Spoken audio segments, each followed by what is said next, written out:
Welcome friends to the workshop on positive psychology. Positive psychology workshop में आपका स्वागत है। होप आपने part one video go through किया होगा, अच्छे से उसको देखा होगा और उसमें एक्टिविटीज जो सजेस्ट की गई हैं you would have done it. So let us start the next session on the positive psychology workshop. जैसा कि प्रीवियस वीडियो में मैंने डिस्कस किया था कि positive aspects of human life discuss किए जाते हैं पॉजिटिव साइकोलॉजी में। हम पॉजिटिव चीजों पे ध्यान देते हैं, जैसे कि मान लीजिए अगर एक हम नंबर लाइन को समझें तो जीरो जो है पॉइंट, तो समवेयर जो हमारी काउंसलिंग साइकोलॉजी होती है, जो करेक्टिव साइकोलॉजी होती है, वो नेगेटिव की तरफ है और positive psychology is on the positive towards 1 2 3 4। तो इस तरह से बेसिकली क्या है कि जो भी व्यक्ति, जो भी ह्यूमन बीइंग अपने सेल्फ कॉन्फ्लिक्ट्स को रिजॉल्व कर लेता है अपने इमोशनल लेवल पे, and they look forward for positive psychology, वो आगे बढ़ते हैं, पॉजिटिव एस्पेक्ट्स को देखते हैं, उन पे फोकस करते हैं लाइफ में, और जो भी उनको सक्सेस और ड्रीम्स अचीव करने होते हैं दे वर्क टुवर्ड्स दैट, और नेगेटिव चीजों की तरफ वो ध्यान नहीं देते, उनको वो रिजॉल्व कर चुके होते हैं। तो basically as I was discussing on the positive aspect, so these kind of the people who look forward for moving ahead in life, the positive part, they leave behind their negative resolve concepts, and they figure out all their emotional levels, and they are able to move ahead in life. तो positive aspect की बात होती है positive psychology में, और इसके विपरीत जो काउंसलिंग साइकोलॉजी होती है वहां पे हम लोग काफी सारे डिसऑर्डर्स, मेंटल डिसऑर्डर्स की बातें करते हैं, उनको रेक्टिफाई करने की कोशिश करते हैं। तो let us focus on the positive aspects. तो पॉजिटिव एस्पेक्ट्स की जब बात होती है तो basically there are certain things which we need to inculcate, incorporate in our personality, और वो चीजें हैं पॉजिटिव इमोशंस, हमारी फीलिंग्स, पॉजिटिव थिंकिंग, हमारे थॉट्स जिसको हम पॉजिटिव थिंकिंग भी बोलते हैं, क्रिएटिविटी बहुत इंपॉर्टेंट है जो प्रॉब्लम सॉल्विंग में हमारी मदद करती है डे टू डे लाइफ में, because we generally come across lot of problems in various dimensions. तो कहीं ना कहीं अगर हमारे अंदर क्रिएटिविटी होती है तो हमें प्रॉब्लम्स अपॉर्चुनिटीज की तरह लगती हैं, हमें अपनी क्रिएटिविटी स्किल्स को दिखाने के लिए। I mean that is how the thought process of a positive mind works actually. And then we'll also discuss about the locus of control, जो इंटरनल मोटिवेशन है, जो इंट्रिंसिक मोटिवेशन जिसको बोलते हैं, self motivation, we talk also about that. so that also we will be discussing in this particular session. So hope these four aspects, ये जो four positive aspects हैं, ये बहुत ही हेल्पफुल हैं and in different aspects of life हमें काम आने वाले हैं। पॉजिटिव इमोशन और पॉजिटिव थिंकिंग तो एक तरह से बैकबोन है हमारी इमोशनल हेल्थ के लिए actually. so let us understand one by one into this. Feelings और थॉट्स, आपने कभी एक्सपीरियंस किया होगा कि जनरली जब हम लो फील कर रहे होते हैं, हम अच्छा फील नहीं कर रहे होते हैं, हमारा मूड जब ठीक नहीं होता है, तो थॉट्स भी हमारे उतने ज्यादा अच्छे तरह से नहीं आते हैं, and the other way also, अगर हमारे थॉट्स अच्छे नहीं आ रहे होते हो तो feeling also will not be good. तो basically there is a connection between your thoughts and feelings. बहुत ही स्ट्रॉन्ग कनेक्शन है हमारे फीलिंग्स और थॉट में, और इसको हमें समझना बहुत जरूरी होगा, बिकॉज हमारे सारे डिसीजंस जो होते हैं थॉट पे बेस्ड होते हैं कि हमने कुछ सोचा और हम उसे करने लगते हैं, लेकिन वो थॉट कहीं ना कहीं हमारी फीलिंग से इन्फ्लुएंस होकर आया होता है। तो I have also taken detailed session on understanding behaviour, that is very basic thing, but still it will be helpful for all of you to understand the various aspects of the behavior, the hidden motives and the subconscious level parts. तो यहाँ पे focus क्या करना है कि जो हमारे emotions हैं, हमारी जो थॉट्स और फीलिंग्स की जो रिलेशनशिप है वो कैसी है। मतलब कि अगर हमारे को अच्छे थॉट्स आ रहे हैं, when we are getting lot of good thoughts, our feelings also will be good. And on the other hand, when, so sometimes what happens is, suppose the particular thought is not going, suppose you are incurring a negative thought, बार बार वो negative thought आपको आ रहा है, तो आप generally क्या करते हो, what do you do?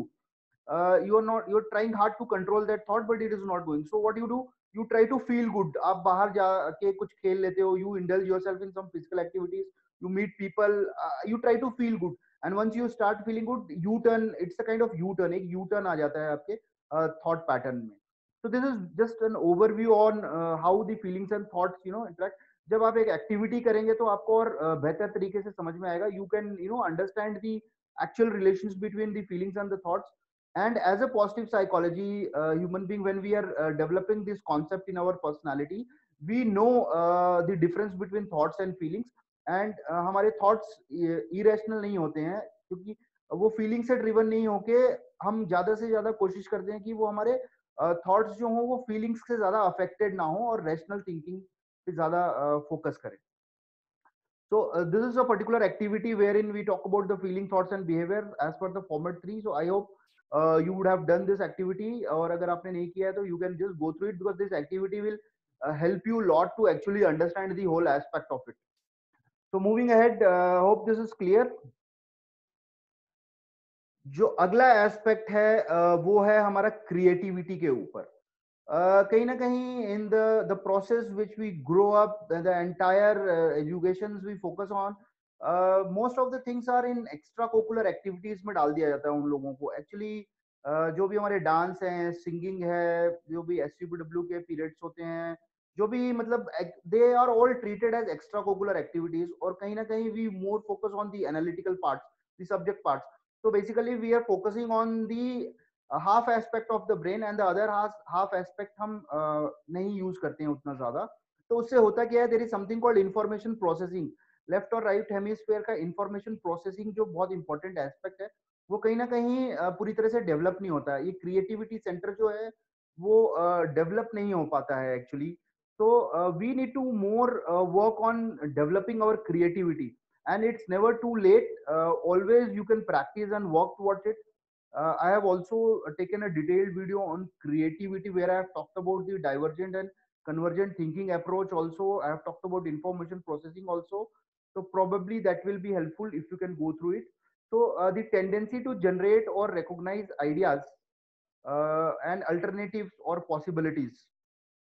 तो ये जो क्रिएटिविटी है basically there is you know we think in a different manner. एक क्रिएटिव सेंटर होता है इनफैक्ट हमारे ब्रेन में एक्चुअली, उसको हम एक्चुअली डेवलप कर सकते हैं by indulging ourselves in lot of creative activities.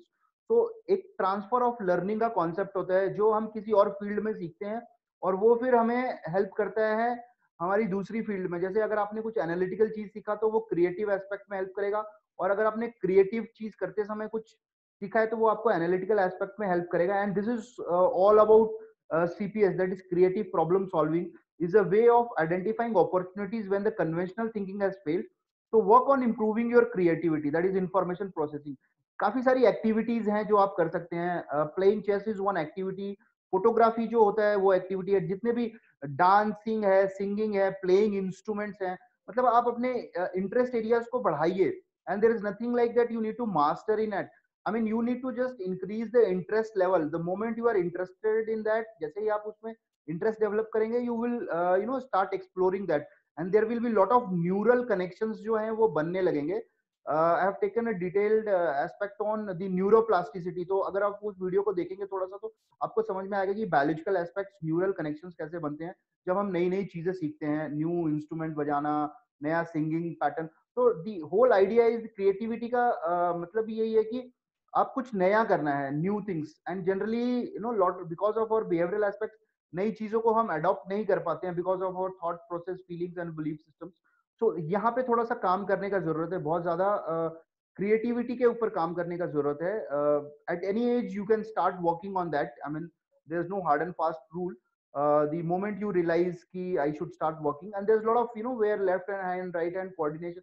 I mean, there's a lot of activities are there which we are also aware, but we generally don't do it. So the whole focus is on identify the lot of creative activities and उनको हम थोड़ा सा practice में लाया करें. So there is one such activity that is called Chase Your Brain. So I have already shared with you the format for everything is mentioned in that. This is very beautiful activity और मैं ये चाहूंगा कि आप सब इसको करें और जो भी गाइडलाइंस दी हैं उसके हिसाब से करें, तो आपको समझ में आएगा कि एक्चुअली हो क्या रहा है. Basically what is that actually I am trying to say. And this is such a big tool as a positive psychology aspect. ये इतना बड़ा टूल अगर आपके पास रहेगा लाइफ में तो आपको जितनी भी प्रॉब्लम्स जो हैं वो आपको प्रॉब्लम्स लगेंगी ही नहीं, क्योंकि आप मेंटल बैगेज कैरी ही नहीं कर रहे हो. वो सारी चीजें आपको अपॉर्चुनिटी लगेगी अपनी क्रिएटिविटी दिखाने के लिए. I mean that's how the the mind functions. So that is a very good aspect. So hope this particular concept of creativity is clear. And now let us move on to the next concept, locus of control.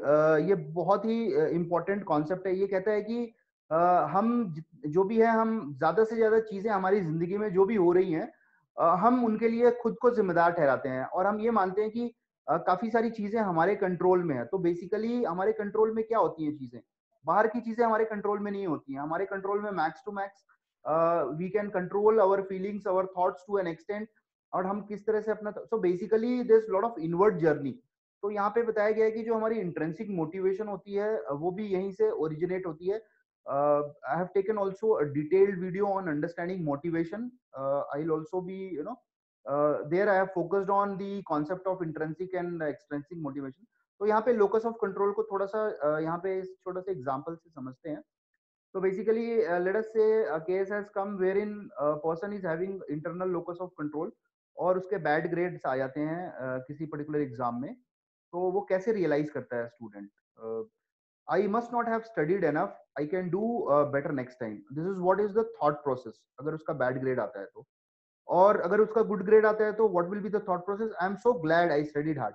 तो this is what is all about internal locus of control. अगर उसका external locus of control रहेगा, getting influenced by the outside things, getting motivated by the outside rewards, so basically क्या होगा, the test was flawed, there was no way to do well, मतलब this is what they will think, they will not attribute the reasons to their not studying, but they will say कि the test was not good, we cannot do much of these things. On the other hand, if the student will get good grades, again the instructor must have graded wrongly. I mean, the whole idea is that external locus of control, they get driven by the outside scenarios. तो ये जो locus of control है, ये हमारे motivation को भी affect करता है। So this is one area जहाँ पे काफी काम कर सकते हैं हम लोग. We can focus and understand locus of control. Internal locus control is one of the key area of happiness. Positive psychology का बहुत बड़ा aspect है. So hope this concept is clear. तो आज हमने जो चीजें discuss की, उसमें हमने थॉट्स और फीलिंग्स का देखा। एक बहुत अच्छी एक्टिविटी करने के बाद हमें बहुत सारी चीजें समझ में आएंगी। Then we have also talked about creativity. Creativity के हमने बारे में बात की, और वो बहुत बड़ा एरिया है जहाँ पे हमें फोकस करना है। And there is something which is really drastically missing, the whole part of the brain is not being used. पूरा का जो पूरा जो ब्रेन के सेंटर्स हैं, कहीं ना कहीं हम उनको यूज नहीं करते हैं, और फिर उसके बाद वो सेट हो जाते हैं एक फिक्स्ड माइंडसेट और ग्रोथ माइंडसेट का डिटेल डिस्कशन मैंने किया है न्यूरोप्लास्टिसिटी में। तो वहां पे आप देख सकते हैं, you will get better understanding. So thank you so much. Hope this part 2 is clear, and all the activities previously you would have done. So let us see you in the next session. Thank you. Thank you so much.